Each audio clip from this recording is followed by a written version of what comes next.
Hello' Riyan, কি খবৰ? তোমালোকে প্ৰেক্টিছ কৰি আছেনে? যিসকলে আছাম পুলিচ কামাণ্ডত তেওঁলোকে ফাইনেলি জালৰ বাবে ৱেইট কৰি আছে, তেওঁলোকৰ বুকু চাগে আজি ধাপ ধাপ কৰি আছে। তেওঁলোকৰ বেছি সময় নাই।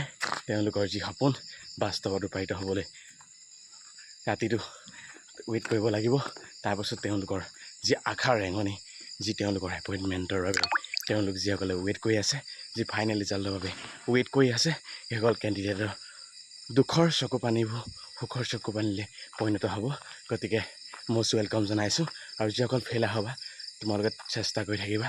ফেইল হ'লোঁ বুলি বা তোমালোকে হতাশ হৈ নিদিবা। জীৱন যুঁজত জয় পৰাজয় থাকেই। গতিকে যিসকলে আছাম পুলিচৰ SI যিসকল কনষ্টেবল আছে, তেওঁলোকেও কোৱালিফাই কৰিব কাইলৈ। আৰু বহুতে হয়তো ফেইলাৰ হৈ যাব। ফেইলাৰ বুলি তোমালোকে নিজকে হতাশ নহ'বা। সাহসত তোমালোকে নিজৰ কৰ্ম কৰি যাব লাগিব আৰু চেষ্টা কৰি যাব লাগিব। ধন্যবাদ। জয় অসম।